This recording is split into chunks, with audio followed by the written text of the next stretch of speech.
Eh bien, bonjour tout le monde. Édition du très, très, très spécial du 17-20 cette semaine. Édition finale partout. Édition bol d'or, entre autres. Il y aura également la demi-finale canadienne. En fait, les deux demi-finales canadiennes qui seront présentées en fin de semaine. William Julien qui vous parle et qui est très heureux d'être avec son co-animateur Anthony Dupuis. Anthony, ça va bien?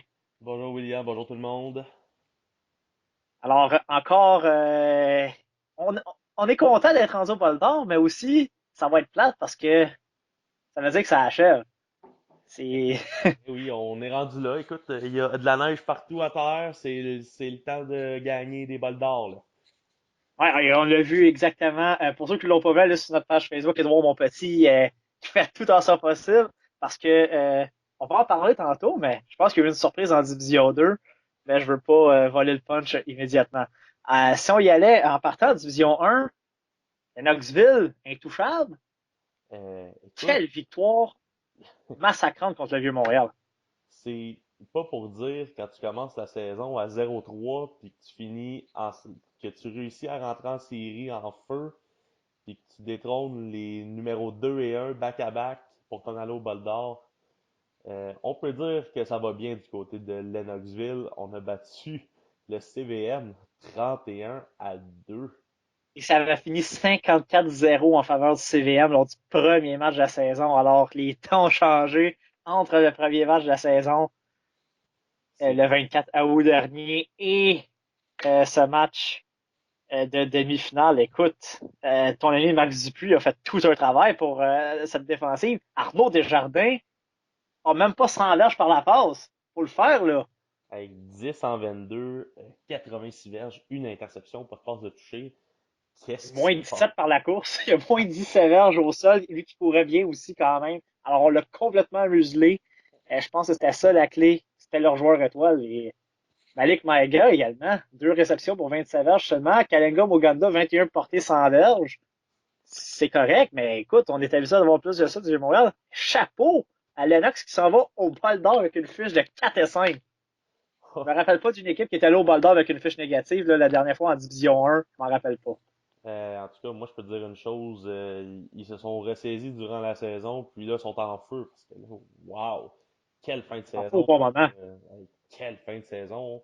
On rentre en série contre Grasset, gagne en prolongation, on remporte, si tu veux, un cadeau empoisonné d'aller affronter le CVM qui finit premier. Aucun complexe, on s'en va au bol d'or.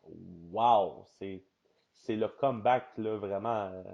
Écoute, là, j'ai pas vraiment suivi le football de Division 1 là, depuis, tu sais, au début des années de la décennie, mais c'est un des gros comebacks là, que moi que je peux dire que je connais. Là. Ça n'a aucun sens de commencer à 0-3, rentrer en série à 4-5, puis simplement aller au bol d'or. Puis clairement, ils sont favoris pour le bol d'or. Oui, absolument. Et on l'avait dit que le gagnant de ce match-là, sans rien enlever aux deux autres équipes qui s'affrontaient, CNDF et Vanier, que ces deux formations, le gagnant de ce match-là allait aller au bol d'or. Et surtout la manière comment que Lennoxville s'en va là, à Thetford gonflé à bloc, samedi après-midi.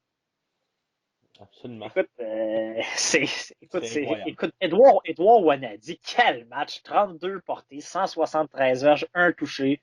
Le carrière Lucas Bélanger a lancé une passe de touche, il a lancé le ballon que 10 fois dans ce match-là en plus. C'est tout vraiment joué au sol. Lucas Bélanger a lancé 6 passes en 10, 73 verges, une passe de toucher, il a ajouté 2 touchés au sol, 19 portées pour 93 verges pour le carrière. Alors, on a été vraiment dominant. On a gagné la guerre des tranchées, là, clairement chez les Cougars. Ah, absolument. La ligne offensive à Lennoxville est toujours aussi monstrueuse et puis là, on peut s'en rendre compte absolument. Notre pain et notre beurre cette année, ça a vraiment été le jeu au sol du côté des Cougars et on va continuer du côté des hommes de Jean-François Jonca dans cette optique à Tedford en fin de semaine qui s'en vient. Faut pas oublier non plus, il fait plus froid, les ballons sont plus durs à lancer, plus durs à attraper. C'est dans ces moments-là que tu es content d'avoir un jeu au sol qui est efficace, une ligne offensive qui domine. Et évidemment, ça va être tout un avantage du côté des Cougars de Lennoxville pour le bol d'or en fin de semaine.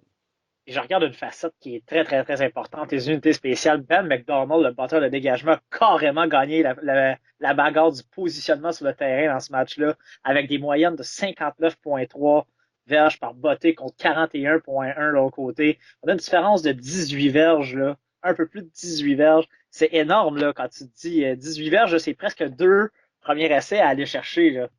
Donc, on a vraiment gagné 6 bottées de dégagement pour 356 verges. C'est toute une performance, surtout contre une attaque comme ça. Quand tu gagnes la bagarre du positionnement sur le terrain et tu forces Arnaud Desjardins, l'attaque du CVM, à reprendre le ballon profondément dans son territoire, c'est de bonne augure. On a très bien travaillé cette facette-là. Je voulais le souligner parce que on l'oublie souvent et on n'en parle pas assez.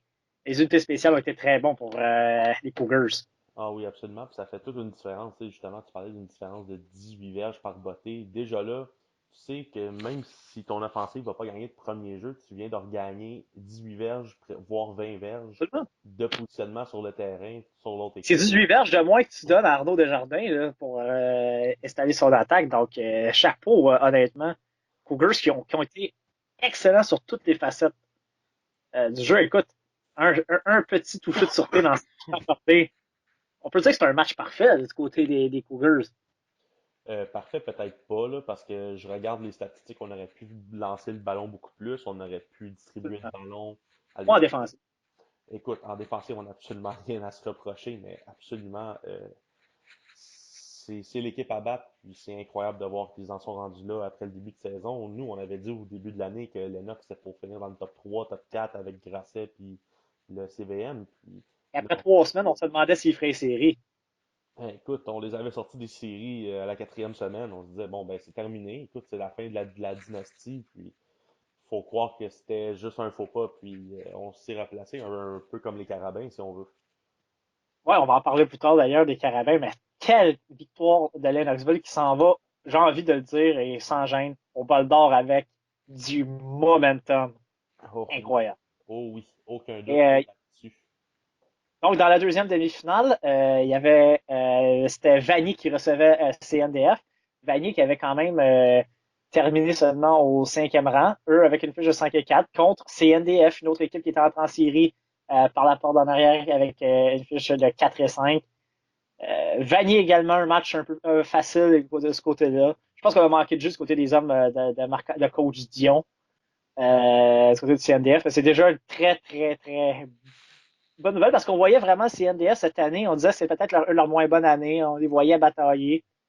Ils se sont rendus jusqu'en demi-finale. Là. Ah oui, C'est c'est un pas bon rien. travail. C'est une grosse victoire pour les Cheetahs. Là. Ah oui, absolument. Écoute, justement, tu parlais des hommes de Marc-André Dion et du CNDF qui ont réussi à se rendre jusqu'en demi-finale. Quand même, ont quand même réussi à battre sur la route les Titans du Cégep de Limoilou dans le premier match. Ont quand même mérité leur place dans ce match-là. Qu'est-ce qui fait... La seule chose qui défait un peu les plans de tout le monde, c'est que personne n'avait anticipé que les Cougars étaient pour sortir les numéros un et 2. Donc ça ouvrait la porte à une autre demi-finale, si on pourrait dire un petit peu plus faible. Parce que je pense qu'en ce moment, le momentum est du côté de Lennoxville et qu'on sait que CVM et Grasset sont peut-être une coche au-dessus de CNDF et de Vanier. Donc là, on arrive à une demi-finale entre Vanier et CNDF, quand même assez surprenant, mais quand même un très bon match de football. Là. Oui, ça a fini 31-9, mais tu regardes les statistiques du côté du CNDF, on n'a pas Là, atteint Jérôme Rancourt, le corps arrière, n'a rien à se reprocher dans ce match-là. 27 À lancer 2 interceptions, mais ben, écoute, justement, on en parle, Jérôme Rancourt, 27 en 37, 245 verges, une passe de toucher, deux interceptions. C'est pas des statistiques trop effrayantes. Son receveur, Alex Duff, 9 réceptions, 108 verges, un touché. Très bon match pour lui. Du côté des porteurs de ballon, écoute, on a porté le ballon, là, je te dirais environ une quinzaine de fois durant le match, mais celui qui a eu plus de portée, c'est Frank César Chembe, avec 28 verges en 6 courses et aucun touché au sol non plus durant ce match-là. Ça a été difficile. On a eu de la misère à s'établir. avait notre show au sol. Ouais, exactement. Puis, donc là, ensuite, tu regardes du côté de l'offensive de Vanier en comparaison. La tendresse Régimbal, sans aucune surprise, un autre fort match pour lui, 23 en 32, 260 verges, une passe de toucher, deux interceptions lui aussi. Donc, bon match pour lui. Son receveur le plus visé, Juwan Edgegill, 7 réceptions, 103 verges, aucun touché. Puis, écoute, mais vraiment, où ce que Vanier a remporté ce match-là, c'est au sol. Toute une Encore un performance. bon match pour Dwante Morgan, encore une fois, lui aussi. Là. Lui, toute une fin de saison, avait peut-être débuté la saison un peu lentement, mais quelle deuxième moitié de saison pour lui. Absolument. Écoute, il a conclu ce match-là avec 27 courses pour 179 verges et deux touchés au sol. Tout un match pour lui. Puis là, je veux vraiment qu'on souligne deux performances en défensive. Ouais, Écoute, des petits matchs tranquilles pour deux gars, hein? écoute, on va commencer du côté des gagnants. Benjamin Labrosse, qui est un All-Star, on sait qu'il s'en va Aux États-Unis. aux États-Unis, qui va être un excellent joueur de football. On va en entendre parler dans plusieurs années, qui domine. Écoute, a fini le match avec 8 plaqués total, une interception, un plaqué pour perte, une passe rabattue. Écoute, là, tu vas me dire, c'est un gros match, c'est assez solide. Je suis d'accord avec toi. Mais je dois avouer que du côté du CNDF, il y a un joueur qui a fait encore mieux que ça. Et on le répète semaine après semaine. Son nom, je le dis souvent. Puis écoute, on va finir par le connaître éventuellement. Mohamed Elchal du CNDF. Tout un match. 15 plaqués total, dont 14 solos. 14 plaqués solo dans un match, c'est assez exceptionnel. Une interception, un plaqué pour perte. Tout un match, toute une performance. C'est mon joueur par excellence de la semaine. Il n'y a aucun Non, doute non, dessus. et c'est le double, juste pour dire, c'est le double de plaqué de Dan Labrosse, là. C'est incroyable. Absolument. Quelle performance! Écoute, les deux ont un plaqué pour perte, une interception. Ben Labrosse, une passe rabattue, mais écoute, c'est assez incroyable. 14 plaqués solides. Toute une performance. C'est le genre de choses que tu vois. C'est le match d'une vie. Puis, écoute, du côté de El Chal et de Rancourt, du côté du CNDF, on va pouvoir dormir avec la tête tranquille, là. Ouais, absolument. Et donc, ce sera donc une équipe, un collège anglophone qui remportera le bol d'or cette année en Division 1 avec Lennoxville et Vanier en finale. Donc, mais quand même, ça reste que c'est des universités au Québec, donc c'est un bol d'or. Juste pour en terminant, avant de passer à la Division 2, souligner, on est fiers, moi et toi, Anthony, de féliciter nos deux anciens. Anthony Boire et Nathan Vivier en Division 1 qui jouent pour les Cheetahs du Cégep de Vanier, qui s'en vont au bol d'or. Donc, toujours le fun hein, pour nous, des anciens coachs au niveau secondaire, de voir des anciens s'en aller au bol d'or. Et la dernière finale qu'Anthony a eue, c'était avec moi au cadet à sa première année à Joséphine. Donc, j'espère que cette fois-là, il va vouloir ne pas être du côté de la course perdante. On avait perdu de fait crève-cœur contre Valleyfield. Je pense qu'il va vouloir aller chercher ça. Mais félicitations, les boys. Je serais curieux de savoir si coach Zamalis il va laisser Anthony porter ses sleeves du Canada pour le bol d'or. On n'embarquera pas là-dessus. On n'embarquera Euh, pas sur ce débat-là. donc, finale, comme traditionnellement au Bol d'Or, donc le samedi à 15h, c'est la finale de la Division 1. Ton choix pour cette rencontre-là, moi, malgré que nos deux anciens sont de l'autre côté, c'est crève-cœur, mais je vois pas comment Lennoxville va perdre ce match-là. Écoute, ils ont sorti CVM, ils ont sorti Grasset, c'est impossible de prendre contre eux, c'est eux qui ont le momentum. Puis, écoute, la seule raison aussi pourquoi ce que je prends pour Lennox, c'est que j'aime tellement Nathan Vivier du côté de Vanier. Mais si Anthony Boire devait gagner une bague, on l'entendrait jusque dans notre tombe. 15 ans. Ils vont revenir nous voir sur les terrains avec Savac qui va flasher. Oui, donc non, mais pour de vrai, on les aime bien, mais écoute, si tu y vas avec la logique, c'est les Cougars qui vont remporter ce match-là, pas le choix. Écoute, ils ont le momentum, ils ont battu les numéros un et 2. Il faut qu'ils concluent ça avec un championnat. Oui, absolument. Et rentrer par la porte d'en ça serait une très, très belle histoire en Division 1. Ce couronnement, donc, des Cougars. On s'en va en Division 2, Anthony. Et je t'amène sur moi qui étais confiant quand même la semaine dernière de voir mon petit l'emporter. Est-ce C'était que, contre Valleyfield. est-ce Mais que tu es écoute, en train de me dire que tu as des talents de Devin Williams? écoute, pour mettre en contexte, on a un de nos anciens également qui joue à Édouard Montpetit, Kevin Dupuis. Rencontré son père vendredi soir, je vous dirai pas où parce que ça se dit pas. Non, c'est pas vrai. Mais il m'a dit, j'ai dit ça va être un match serré. Il m'a dit, attends quelque chose sans niaiser, là. 34-30. Edouard, mon petit, l'a emporté 34-30, Anthony. Et sort Valleyfield. Personne ne croit aux saisons parfaites. Tu l'avais dit toi aussi. Je crois pas. Valleyfield aurait été mieux le perdre. Valleyfield aurait été mieux le perdre en saison que de perdre cette demi-finale-là. Quelle victoire! Une autre belle histoire en Division 2. Edouard, mon petit, qui avait eu un excellent début de saison, a très mal fini, rentre en série, sort Trois-Rivières et Valleyfield coup sur coup. Wow! Écoute, vraiment le momentum, puis c'est J'ai pas. même pas le coup d'être objectif. Good job, les boys. Ah, écoute, absolument. Tu sais, aussi, il y a des anciens de mes coachs qui sont là-dedans, justement. Oui, Nick absolument. Mersbach fait un excellent travail, c'est incroyable. Moi, je suis tellement content de voir qu'un gars comme Tristan Rinaldis, le carrière à Oui. Édouard Montpetit, a levé son jeu d'un cran au bon moment. C'est rendu un des joueurs les plus dominants en Division 2. Écoute, ses statistiques durant ce match-là parlent d'elles-mêmes. 22 en 33, 322 verges, 2 passes de toucher, une interception. Tout un match, mais il faut souligner aussi l'excellent travail de son receveur étoile, Frédéric Haché. 5 Quel réceptions, 126 verges, deux touchés. Vraiment, ces deux-là forment un duo explosif et quand ils sont capables de se connecter, de se trouver sur un terrain, quand les stratégies de coach Melsbach et de Sébastien Archambault sont ils sont bien timés, bien placés, tout fonctionne pour Edouard. Puis écoute, juste pour te donner une idée à quel point ce que Ronaldis a été dominant dans ce match-là, il a porté le ballon 22 fois pour ben oui. 139 verges et 2 touchés au Acheter, sol. Écoute, c'est incroyable. si c'est pas le joueur offensif de la semaine, écoute, je ne pourrais pas quoi dire. Écoute, juste à lui, il y a pour 450 verges à lui tout seul, juste en passe et en course à lui tout seul. C'est incroyable. C'est incroyable. Écoute, Rinaldis avec une performance à la Lamar Jackson, là, mais Eh faut le oui. faire. Avec 139 verges au sol, 322 par la voie des airs, 4 touchés total. Écoute, Edouard a explosé au bon moment. C'est exactement ça. Puis Ouais, souvent, hein, on dit le but c'est d'entrer en série. Après ça, tu sais pas qu'est-ce qui peut se passer. Peu importe le sport. Et surtout au football, c'est encore plus vrai. C'est un match. absolument. Sorti Trois-Rivières. On a joué un de nos meilleurs matchs à la saison à Trois-Rivières.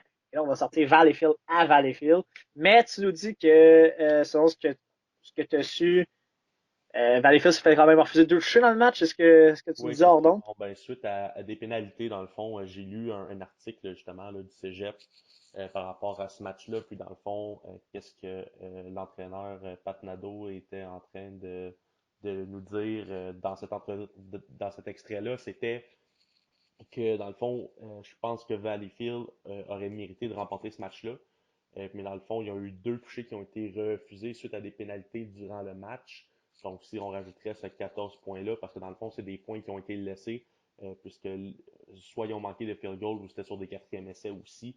Donc, je crois que Valleyfield a perdu ce match-là, mais en même temps, si tu convertis pas tes jeux et tu as des pénalités, les points comptent pas, donc vraiment, ça compte pas pour vrai. Donc, ça fait en sorte qu'au bout du compte, même si Valleyfield a mal exécuté, se sont tirés dans le pied, les Lynx en ont fait assez, ont joué leur meilleur football de la saison et ont réussi à battre une meilleure équipe qu'eux.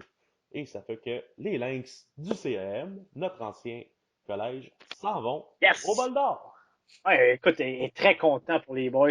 Entre autres, Kevin Dupuis, notre ancien, un autre ancien qui s'en va au bol d'or. On en a plusieurs, hein. On va en parler également à Détroit. On en a quelques-uns. Donc, bravo à Kevin et toute l'équipe d'Edouard. Vive le CEM. Et puis, on souhaite la meilleure des chances. Ce match, de l'autre côté, juste en terminant, Valleyfield n'a pas distribué le ballon énormément. On a deux passes de toucher, 295 heures, seulement 10 passes complétées pour Gabriel Saint-Durant. C'est comme Vincent Penneau et Rabi Bossi Tampen là, qui ont été encore les deux receveurs les plus sollicités. On n'a pas été, tu sais, Xavier Daou a 12 courses, 82 verges, un touché, mais on n'a pas établi notre jeu au sol comme d'habitude du côté du Noir et Or. Donc, ça a fait un peu la différence aussi avec les pénalités. Et donc, Edouard Maupetit qui cause une autre grosse surprise de taille et s'en va au bol d'or Division 2. Dans l'autre match, ceux qui reçoivent le bol d'or cette année, les Filons de Tedford, une autre belle surprise dans cette Division 2, était à John Abbott. Malheureusement, Anthony, je pense qu'on a vraiment manqué de jus et on a affronté une équipe qui a beaucoup de profondeur en John Abbott. Victoire des Islanders 28-8, mais chapeau à Kevin Mackey, les Filons, qui ont surpris tout le monde en s'en allant en demi-finale. Ah oui, absolument. Écoute, depuis le début de l'année, on avait toujours dit que le bol d'or dans la division 2 serait entre John Abbott et le Noir et Or de Valleyfield. Là, on arrive, le Noir et Or a été battu par le CM. Là, on arrive dans un match entre Tedford et John Abbott. On s'attendait à un match quand même assez serré. On sait que Tedford n'arrête pas de nous surprendre depuis le début de l'année. C'est une très Ouais. bonne équipe de football, beaucoup de profondeur. Je suis agréablement surpris de voir comment Tedford joue cette année. Moi, je suis le premier à dire qu'ils m'ont surpris parce que je m'attendais pas à grand-chose. Ils sont allés Non, gagner on sont allés s'attendait à gagner les des voir gros batailler. matchs, dont à Longueuil contre le CEM. Ils ont gagné des gros matchs cette année. Puis là, même si le score dit 28-8, quand même, il n'y a pas de statistiques assez impressionnantes du côté de John Abbott. C'est sûr que, comme Non. d'habitude, le receveur Owen Bouillarski, avec 6 réceptions, 126 verges, c'est sûr que c'est un Hey, joueur. Joe Williams était tranquille. Ah, absolument. On a réussi à contenir, c'est justement là où ce que je m'en venais, on a réussi à contenir Elijah Williams qui a couru le ballon 25 fois pour 97 verges et un touché. Dans ce sens, tu as fait ton travail au niveau défensif, tu as réussi à maintenir le joueur qui était dangereux et l'offensive au complet de John Abbott quand même assez au silence parce que si je regarde du côté là, des statistiques offensives, Mathieu Boudreau, 14 en 24, 226 verges, une passe de toucher, deux interceptions. Oui, c'est des gros gains qui sont complétés, mais reste quand même que, au bout du compte, ça aurait pu être beaucoup pire. Il aurait pu compléter beaucoup plus de passes. Puis au sol, on a donné seulement environ 130 verges total, environ, excuse-moi, 120 verges, deux touchés au sol et un touché par la passe. Donc, réellement, on a fait un très bon travail du côté de Tedford, mais notre offensive a eu beaucoup de misère parce Ouais, que absolument. parce que Louis Archambault est 26 en 38 pour 298 verges. Jusque-là, ça va bien. Mais pas de passe de toucher, trois interceptions. Et c'est là que ça a fait mal au filon de Tedford. Ça leur aurait pris une passe de toucher ou deux de plus là, pour vraiment pouvoir être plus dans le coup. Puis aussi du côté au sol, Jonathan Fournier, 22 courses pour 22 verges, moyenne de Ah, 8 on s'est pas verges. établi. Notre jeu au sol a été contré parfaitement par John Abbott. Je pense que John Abbott est quand même habitué à contrer un jeu au sol quand t'affrontes Elijah Williams dans les pratiques. Tu sais quoi faire pour arrêter un jeu au sol. Non, c'est ça, exactement. Puis, tu sais, du côté de Tedford, notre offensive, clairement, ne fonctionnait que par la passe, donc ça l'a mené à trois interceptions. Donc, au bout du compte, c'est ça qui a vraiment fait mal. Puis, écoute, c'est plate pour Tedford. On était à un match là, de jouer le bol d'or à la maison, mais la bonne nouvelle pour eux, il leur reste la saison prochaine pour se reprendre. Absolument. Et puis, c'est sûr que ça aurait été le fun aller en finale devant nos partisans et tout. Mais bon, John Abbott, pas de surprise là, c'était une grosse équipe. Donc, ça nous donne un bol d'or vendredi soir pour ouvrir le week-end du bol d'or.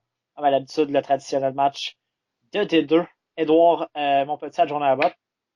Écoute, moi, j'y vais avec mon cœur. Je m'en fous. Let's go les Lynx. Oui, absolument. Écoute, j'ai même changé ma photo de profil de mon vieux temps des Lynx. Tous les anciens des Lynx, ben en fait, c'est tout le temps ça qui arrive quand que ton ancienne Ouais. équipe se rend en finale, tu changes ta photo de profil. Je pense que tout le monde fait ça. Donc, écoute, de toute façon, moi j'ai joué contre John Abbott là, une année quand que j'étais dans un autre cégep là, avant d'être au CEM. Puis écoute, j'ai jamais vraiment aimé jouer contre John Abbott parce que c'est une équipe que je ne connais pas.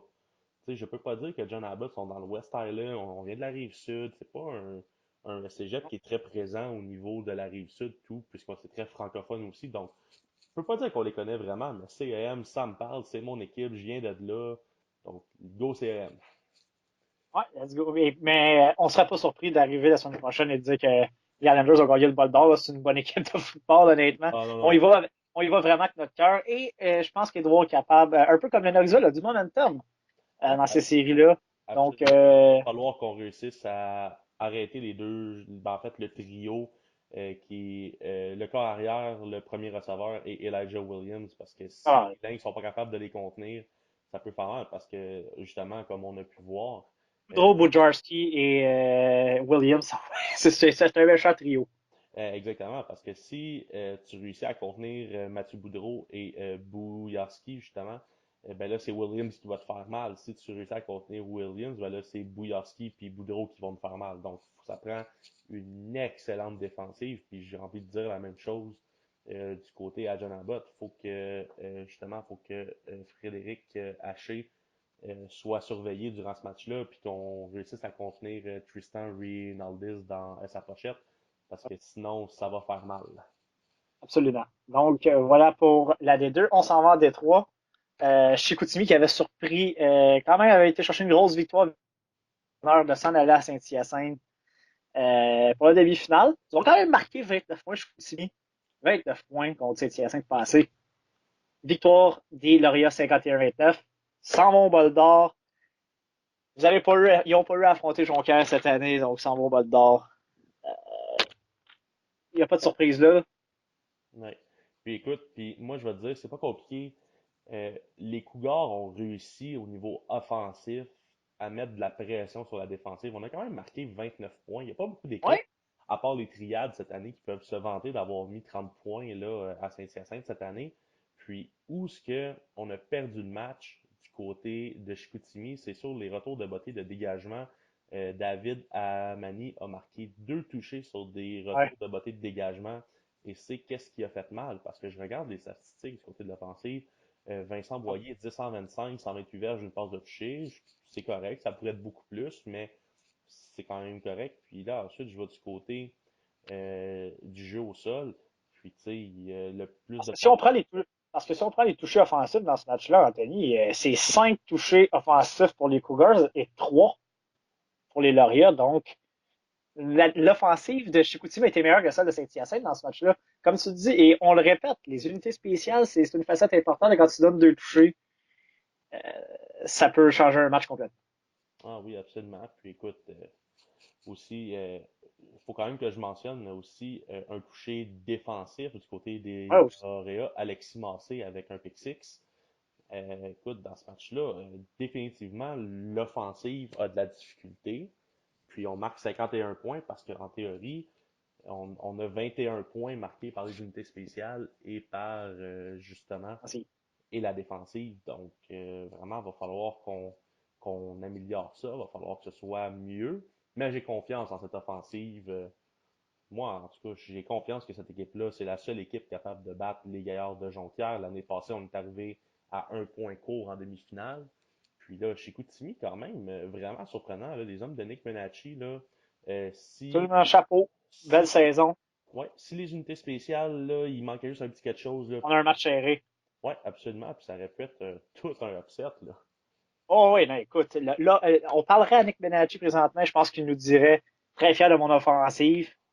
Je- et même de sa défensive, parce qu'elle a donné que 3 touchés au Lauréat. Je pense que les unités spéciales, ils seraient pas mal en furax vis-à-vis de ce qui s'est passé. Et, tu sais, il a fait ça juste pour dire, Amani David, oui, a seulement 3 retours dans le match, il en a ramené 2 de touchés. Ouais, mais faut pas oublier une chose, David à Manny, c'est Non, un athlète, là. c'est C'est tout un un athlète. athlète. Oui, c'est Écoute, tout un athlète. lui, il s'en va justement dans le U-Sports. Lui et Oumar Touré, là, les deux receveurs, c'est les deux armes principales du côté de Saint-Hyacinthe.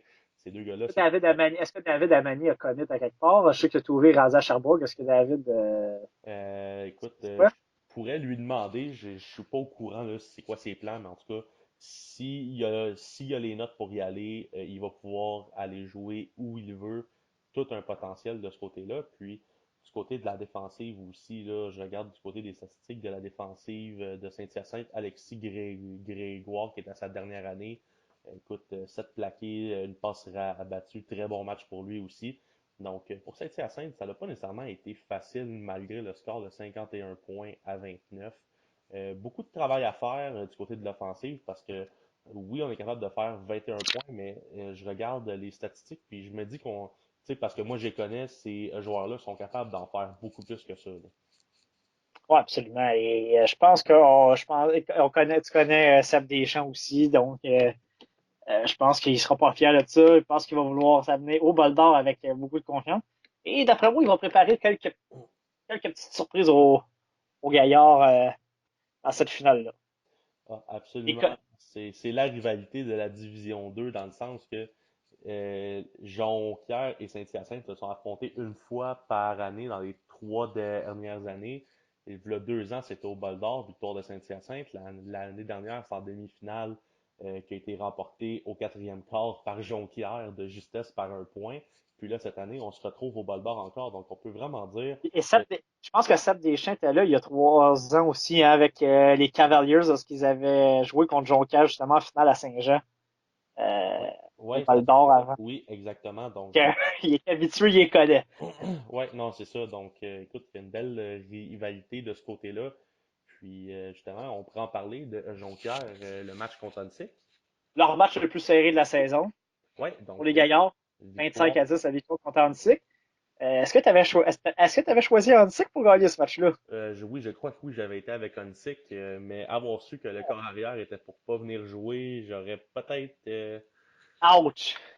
Écoutez, Parle-nous de Ted, sa performance à tête d'Olivier Pierre. à tête d'Olivier Pierre, 11 passes complétées en 41 tentatives, 167 verges, une passe de toucher, 3 interceptions. Ouais. C'est pas compliqué. On a été imprécis du côté du jeu par la passe du côté d'Onsic. Puis contre Jonquière, ça ne pardonne pas. Mais quoi que je vais mentionner aussi que quand Jonquière joue contre une équipe, tu sais, je te dirais plus de leur calibre, sans rien enlever aux autres équipes de la Nord-Est, là, tu vois que le jeu par la passe est très absent. Tu vois que là, tout d'un coup, c'est très difficile. Mais une chose est sûre, le jeu au sol est toujours aussi dominant. Écoute, Glody, Moufa, Alafou et Jordan Fortin, les deux ont porté le ballon ensemble pour environ 53 portées pour environ 210 verges. Donc, Ouais. et pour un toucher. Donc, quand même un très bon match au sol.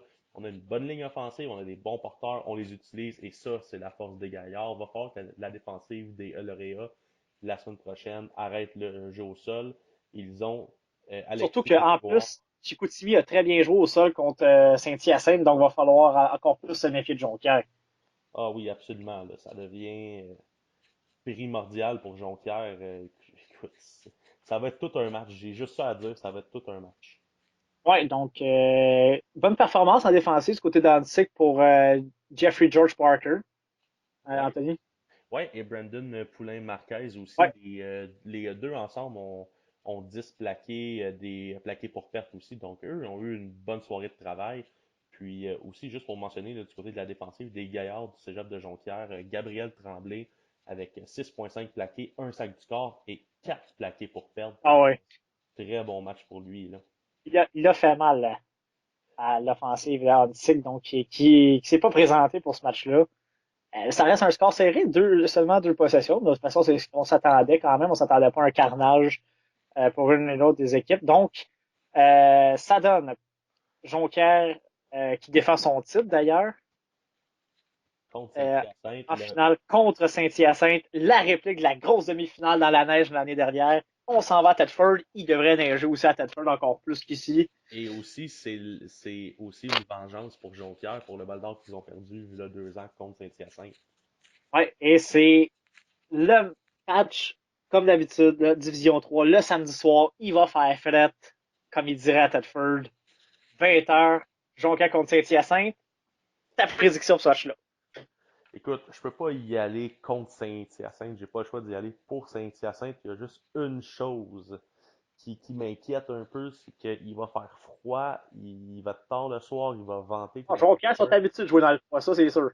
Ouais, moi, la seule chose que je dis, c'est que quand tes deux meilleurs joueurs, c'est Oumar Touré et David Amani, tes deux receveurs, va falloir que ces deux gars-là soient capables de toucher au ballon malgré le fait qu'il va faire très froid. Ouais, il va Donc, falloir trouver un moyen de les impliquer. ça peut être un petit avantage pour Jonquière de ce côté-là, mais sauf qu'il ne faut pas oublier une chose, la ligne offensive des lauréats de Saint-Hyacinthe, mes anciens, écoute, c'est une ligne offensive qui est travaillante, qui est grosse, qui est talentueuse. C'est pas pour rien que Adrien Gay, cette année, a eu une très bonne saison avec Yann Reynolds aussi, ils ont eu, et Frédéric Pelletier. Donc, moi, je m'attends à ce que la grosse ligne offensive des lauréats fasse la différence dans ce match-là. Loïc Messier, Joël Boisvert, Jérémy Olivier. Écoute, vous êtes capables, les gars. Antoine Chouinard aussi. Écoute, les gars, amusez-vous, ayez une bonne game, puis allez gagner cette bague-là. Puis On a justement, quatre anciens, hein, je pense que c'est quatre anciens qu'on a qui sont là-bas. ouais, donc on a Jérémy Olivier, notre petit bébé de 6 pieds 9, qui joue, Oh oui, qui joue notre comme tackle. immense. Ouais, ouais, 6 pieds 9. Écoute, même moi, j'ai l'air d'un kid sur nos photos ensemble.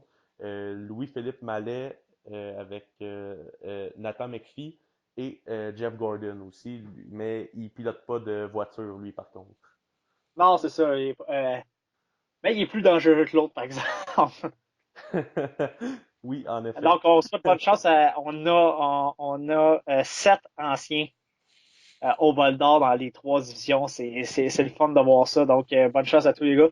Moi, je vais avec Saint-Hyacinthe aussi. Je pense que ça va être un match très serré. Ça va se finir par un touché ou un placement. Mais je vois même pas. Je serais bien surpris là, que ça finisse par 2 possessions pour l'une ou l'autre des équipes. Je m'attends à un match chaudement disputé jusqu'à la fin. Et puis, je pense Oui, que moi, la Saint-Hyacinthe. seule chose que je peux te confirmer, William, là, c'est que depuis en fin de semaine passée, on a passé des heures et des heures à étudier les bandes vidéo, chacun de notre côté. Écoute, Ouais. ça va autant les formations que les signaux sur le côté du terrain. Les 3 divisions, là, honnêtement, j'ai le goût de dire que ça va être le match du week-end. Absolument. Mais écoute, pour moi, c'est le match le plus intéressant du week-end. Mais ça, c'est dans ma perspective. Mais je pense que Vanier devrait donner un très bon Ouais. match aussi là, John Abbott est pour mon petit sorti bon aussi.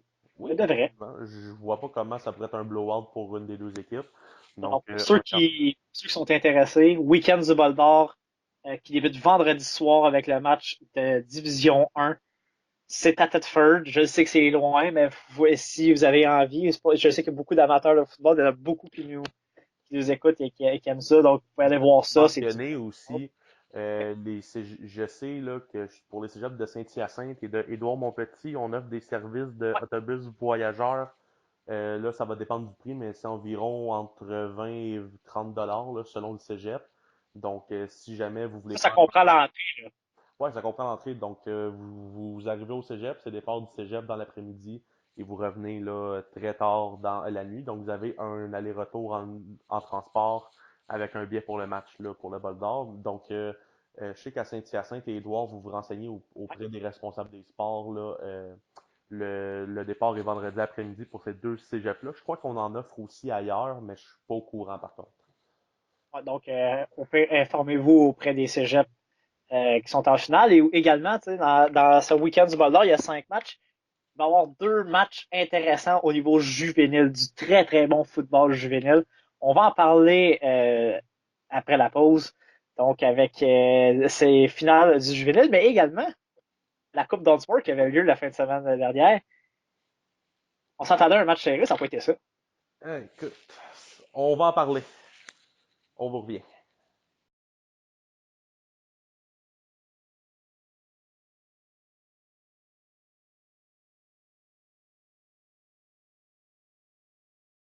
Au 17-20, comme je le disais avant notre compte à pause, il y a également dans le week-end du Bol d'Or les 2 finales au niveau juvénile. Dans la division 1, c'était les demi-finales le week-end dernier. Saint-Jean-Eudes a complètement dominé le Collège Notre-Dame et poursuit sur sa lancée. Une saison parfaite, meilleure offensive, meilleure défensive de la saison. Victoire de 39-2 contre les Cactus du Collège Notre-Dame qui sont un programme très, très, très bien rodé.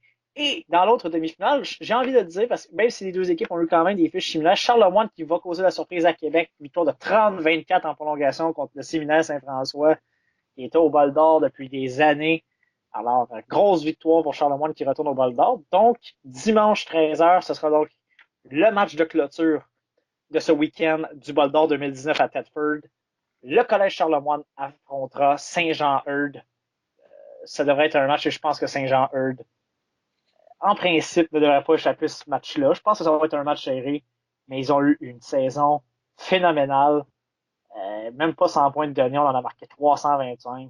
Et puis, on a poursuivi avec notre création en série. Donc, on s'en va en demi-finale. Et dans les 2 autres demi-finales, une autre équipe qui est invaincue, c'était le Vert et Or du Séminaire Saint-Joseph. Ils accèdent donc à la finale du Bol d'Or 17-3 contre le Collège Lévis, quand même un match serré. Donc, s'en vont au Bol d'Or et ils affronteront le Collège Bourget qui fait un retour au Bol d'Or après des années d'absence. Et eux qui venaient de monter, je crois, je pense, dans la division provinciale, depuis 2 ans peut-être, je ne veux pas dire n'importe quoi, ont été battre Saint-Stanislas 24-10 chez eux. Donc, grosse victoire. Donc, ce sera le Collège Bourget 5-3 contre Séminaire Saint-Joseph 8-0. Un autre bon match de football. Ça sera samedi à 10h le matin pour le premier match de Juste pour 3 dire, le pour samedi. dire, Oui, vas-y. écoute, moi, j'ai toujours dit que je croyais pas à ça, les saisons parfaites, hein. Donc, écoute, le séminaire Saint-Joseph cette année a été inarrêtable. Là, j'ai Comme comme Saint-Jean-Eudes dans la division 1. ouais, donc clairement, écoute, est-ce que je dois prendre pour Charles Lemoine et pour Bourget pour que ma théorie tienne la route? Ah, probablement, mais bon, écoute, je pense que Bourget va donner plus de fil à retordre. Je pense que Saint-Jean-Eudes a été complètement dominant, même si Charlemagne a une très, très bonne fiche, une très bonne équipe. pense que, non, je pense vraiment que Saint-Jean-Eudes est inarrêtable. Est-ce que Saint-Joseph a quand même eu un match difficile contre le Collège Lévis qui avait fini 4-4. Ça a été 17-3. Et deux touchés. Oui, on n'a pas rien donné, mais on n'a pas marqué énormément comme on l'a vu depuis le début de la saison. Donc, hâte de voir ce que Bourget fera dans ce match-là. Bien, Bourget qui a été la meilleure défensive de la Ligue cette année. bien hâte de voir la semaine prochaine qu'on puisse parler des résultats finaux, qu'on puisse revenir sur nos prédictions de début de saison et puis qu'on puisse faire un bilan de la saison aussi, là. Absolument. Et juste avant de passer à la finale de la Coupe Dunsmore, un petit mot sur la Ligue Montréal Métro. Il y avait des finales au stade Alphonse Desjardins en fait de semaine. Ouais, donc il y avait là, tout ce qui était au niveau civil, ça allait Moustique, puis oui, Bam Tam, Midget. Puis on va juste s'attarder là sur la finale du Midget. On sait que les Diablos ont remporté le championnat de la Ligue Montréal Métro en disposant des Vandous de Drummondville. Alors, voilà. Donc, c'était un week-end également de Coupe Dunsmore. Là, on rentre dans le vif du sujet, là. Montréal-Laval, sans surprise. La surprise, mes carabins, j'ai pas peur de dire, mes carabins qui vont donner une performance sensationnelle aux Peps. Écoute, Danny Vaciocha a hâte de coacher Glenn Constantin dans ce match-là. Écoute, on pourrait dire ça comme ça, mais écoute, quel revirement de situation pour les Carabins. Moi, j'ai envie de dire que les Carabins, écoute, me font vivre toutes les émotions cette année. Défaite contre Sherbrooke, victoire contre Laval à la Dunsmore. Écoute, ils sont clairement capables du meilleur comme du pire, là. Oh, absolument. Mais tout le monde a produit. Nos bons joueurs ont été nos bons. Frédéric Paquette-Perrault, qu'on a amené comme carrière, hein, a connu tout un match du côté Des Carabins. des Carabins. Kevin Kaya, le receveur de passe, était très bon. Jean Giraud, le porteur de ballon, était excellent. Et malgré un botté d'un point raté, Louis-Philippe Simoneau a fait son travail. Mais Marc-Antoine Dequoy, qui est le candidat du Québec pour aller au S-West Shrine Bowl, Ouais. quel match l'a connu, celui qui a fait la grosse interception, qui a complètement scié les jambes du Rouge et Or dans ce match-là. Sur un jeu truqué qui a été complètement raté, honnêtement, par Laval. Je pense que Laval s'est déjoué plus là-dessus Ouais. que les Caravans. Écoute, moi, juste pour mentionner William, là, je suis content pour deux de mes anciens coéquipiers aussi. Le porteur de ballon, Reda Malki, qui a porté le ballon là, 11 fois pour 66 verges dans ce match-là. Écoute, très bon match pour lui. Puis aussi à Louis-Philippe Simoneau aussi, qui comme on sait, on connaît toute son histoire pour cette année. Là, écoute, là, vraiment, quelle belle histoire. On pourrait presque faire un film sur l'histoire à Louis-Philippe. Alors, absolument. Donc, Et j'espère que ça va se conclure avec une Coupe Vanier pour Louis-Philippe. ah, écoute, il a déjà gagné. C'est lui qui avait botté à McGill au stade Percival Molson en 2014 ou 2015, là, j'ai un Ouais, petit peu de mémoire, mais c'est lui qui avait botté pour la Coupe Vanier pour permettre aux Carabins de remporter leur première Coupe Vanier de leur histoire il y a quelques années. c'était contre McMaster, je pense.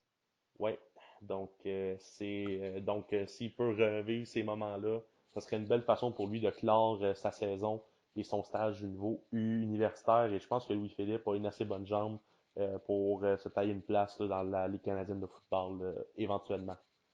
Ouais, on regarde les statistiques. Oui, Laval a plus de verges par la passe, mais ça a été vraiment en fait de verges totales en attaque avec 381 contre 362. Il faut dire qu'ils ont été chercher beaucoup en fin de match hein, en essayant des longs jeux pour essayer de revenir dans le match. Mais en tant que tel, Anthony Calvillo, là, qui était sélectionneur de jeu, bon plan de match offensif. Anthony, j'étais très, très surpris par la présence de Calvillo. Puis Macchio Chia, qui coordonne la défense également, a complètement profité du fait que c'était un corps arrière recru qui jouait sa première Coupe Dunsmore, puis a neutralisé Thomas Bolduc dans ce match.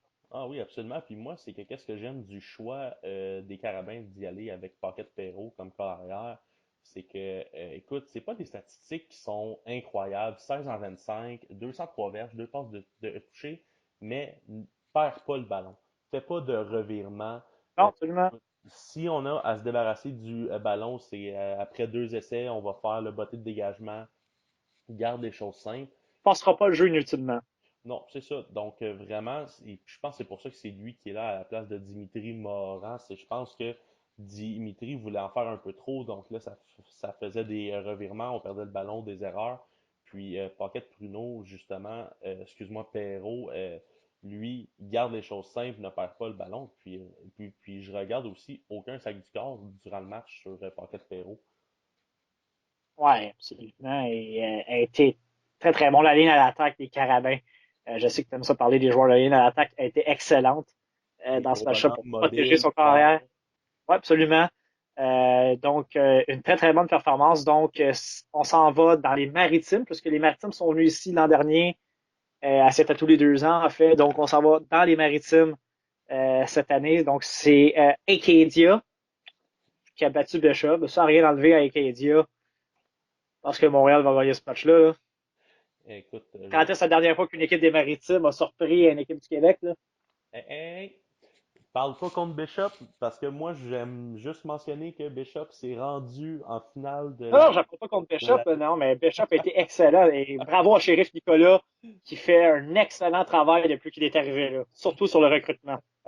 Oui, oui, puis écoute, ça paraît, moi, là, je tiens juste à mentionner, ça fait du bien pour Bishop de juste Oh, oui. atteindre, tu sais, une finale. C'est la première fois depuis 1994 que Bishop atteignait un championnat et qu'il y avait Et un qui match jouait un de match à championnat. domicile. Hein. Ouais, aussi, donc ça faisait très longtemps. Il y a eu si je me souviens bien, c'était en 2012 ou en 2013 là, avec Jordan Eder qui avait battu tous les records, qui avait gagné Oh, la oui. Rick Crankton à Bishop, qui avait fini troisième dans le temps Il du était là ces années-là, est-ce que tu étais là?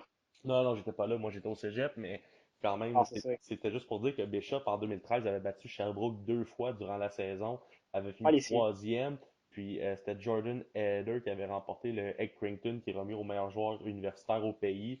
Écoute, il avait battu tous les records de stats Oh, il individuels. avait été excellent. Je me rappelle de lui, il avait été tout un corps arrière.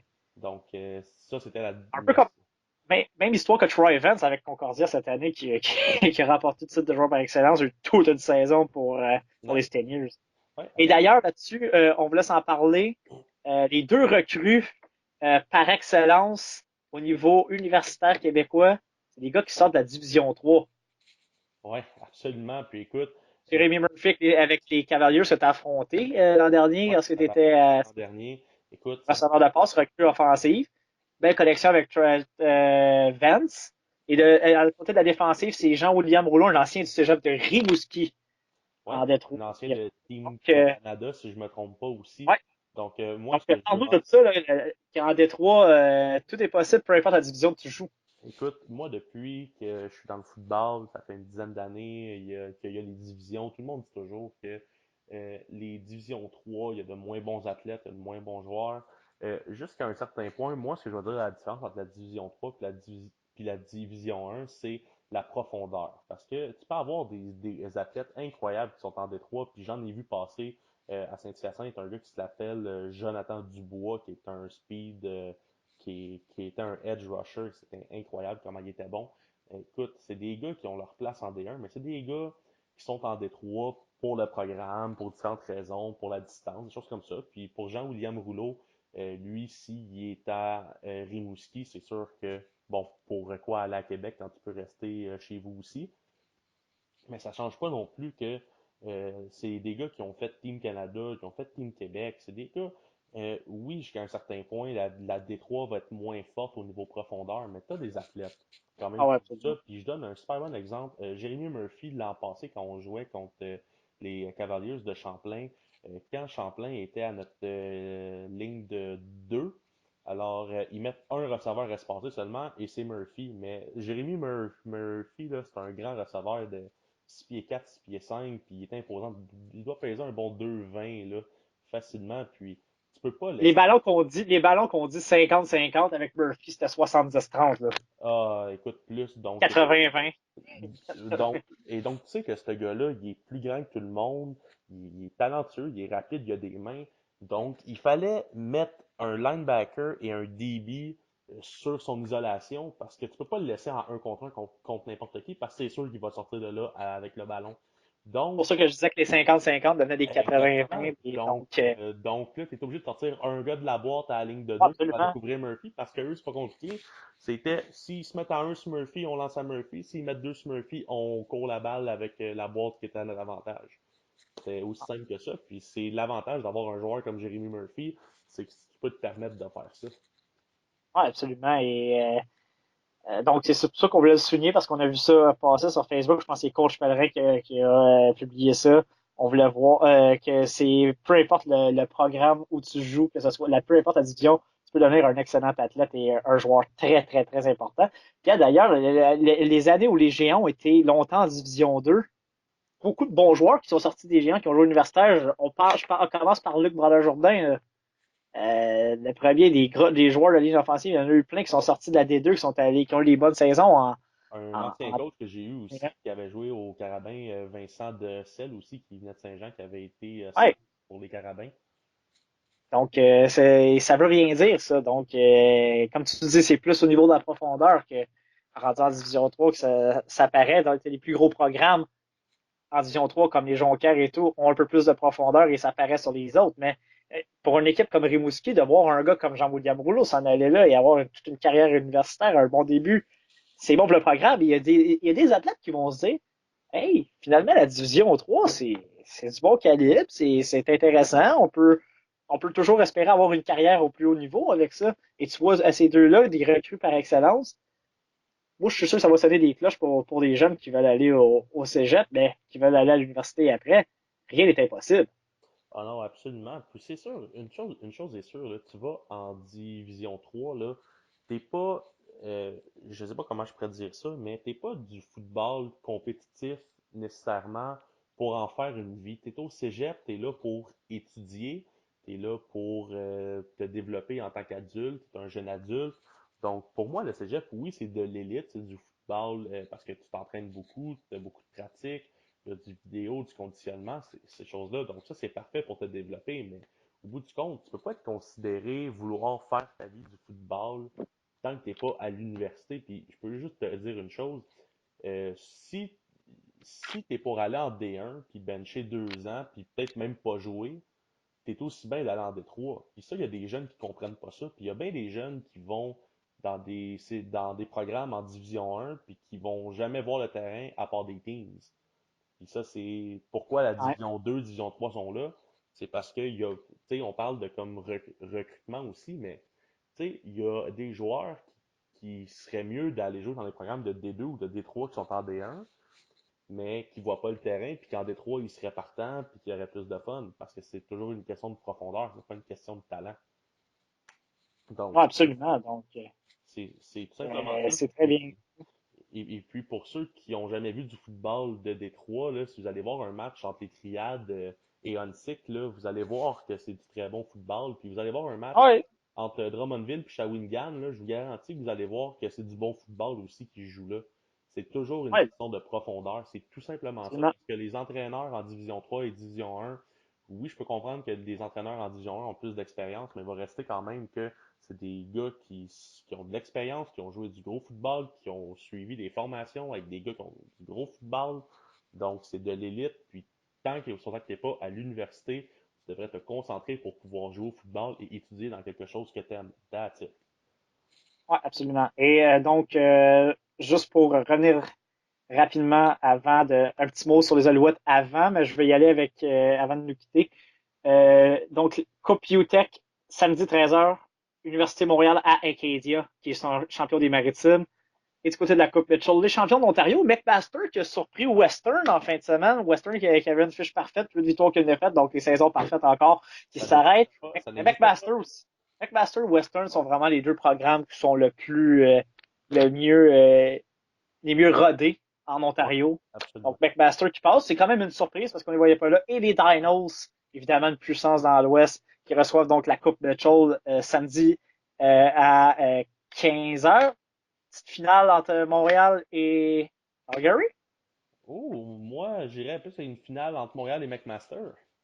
Moi, je pense que Calgary va causer une surprise, reçoit chez eux. Je pense qu'ils vont vouloir y aller. Et donc, la Coupe Vanier qui aura lieu évidemment le 23 novembre. On aura la chance de vous en parler la semaine prochaine. Avant de nous quitter, Anthony, malheureusement pour les Alouettes, ça s'est arrêté.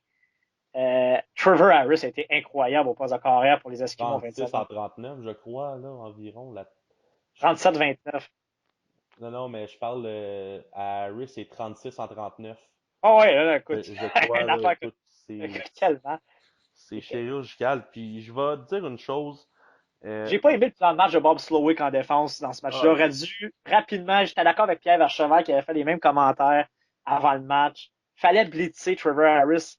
Il shakeait le pommier un peu là, dès le départ de ce match-là. Quitte à prendre une pénalité pour Rudolph. Mais juste lui dire, hey, ta soirée, ta après-midi va être longue. On l'a pas fait, on a joué anti-pépère, la défensive simple. écoute, Trevor si Harris, on peut. un cas comme Trevor Harris va te le faire regretter. Ah, C'est absolument. ça qu'il a fait. Puis oui, la défensive a été trop passive, puis on a vu beaucoup d'erreurs de couverture. Puis on voyait les joueurs qui se regardaient comme après chaque attrapé des Eskimos en se regardant en voulant dire hey, c'est ta zone ou whatsoever, tu sais, parce que les deux gars qui regardent le gars qui pogne le ballon puis ils se disent ah, c'est le gars à l'autre, tu sais, comme ça paraît mal un peu. Mais je te dirais aussi, on a vu de belles choses. Moi, je pense que Vernon Adams amène à cette offensive-là des Alouettes un étincelle. Un Tu vois dynamisme. que c'est un gars qui veut que ça fonctionne, c'est un gars qui donne. Euh, Carrie Jones a des bonnes stratégies offensives. C'est des stratégies qu'on n'a pas vu souvent chez les Alouettes dans les dernières années. Ils ont fait différents freshman. mais le Et problème, c'est que j'ai dit la même chose, c'est si Adams est dans une bonne journée, tu peux gagner une ouais, figure, tu dit la semaine dernière. puis s'il est dans une mauvaise journée, ça peut être le pire.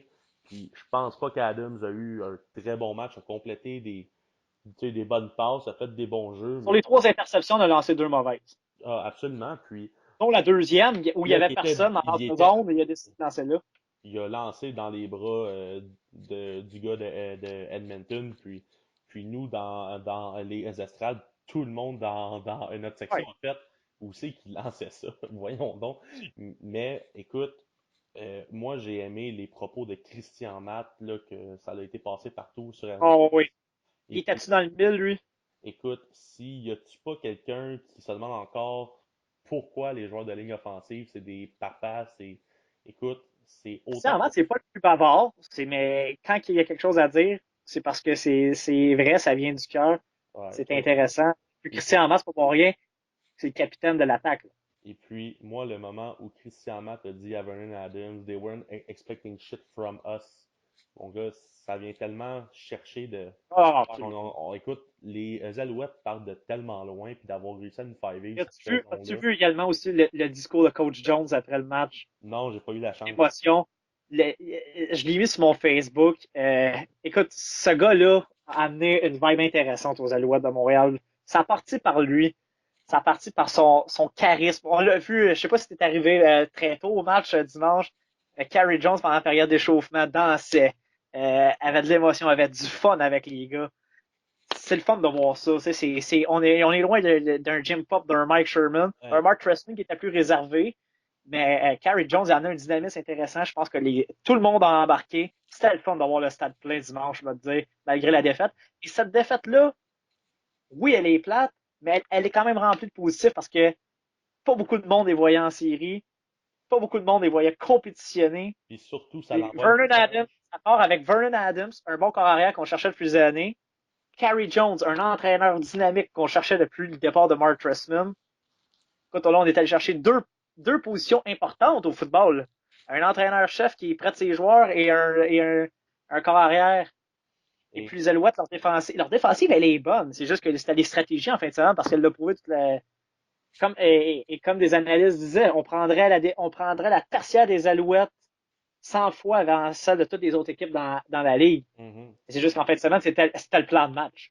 Mais comme tu parlais, William, on a envoyé le message à la Ligue parce qu'on sait que l'équipe est encore à vendre. Là. Il y a des rumeurs, des choses comme ça, mais avec une performance cette année, on a ramené on a été chercher l'amour des amateurs de football cette année parce que c'est une équipe de travaillants, c'est des gars qui abandonnent pas.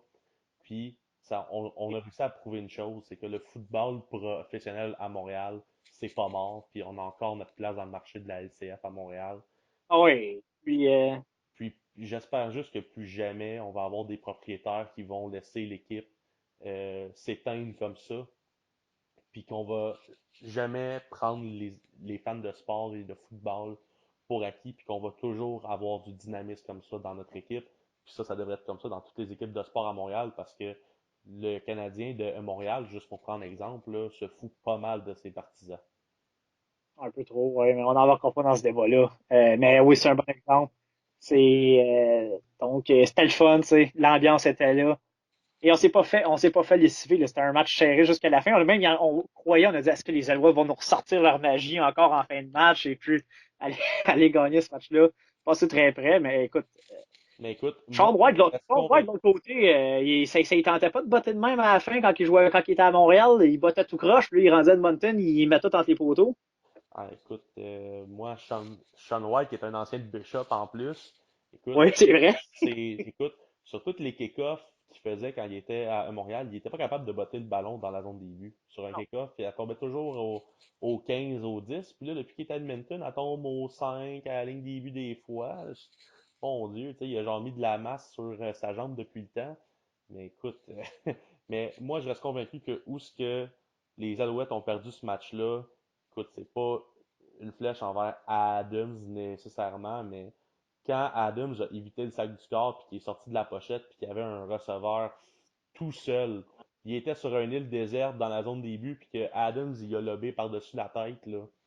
C'est Ouais. là qu'on a perdu ce match-là parce que c'est ce toucher-là qui a Très enlevé touché à la ça. priorité de 9 points. Ah, absolument. Écoute, puis ça c'est un jeu là.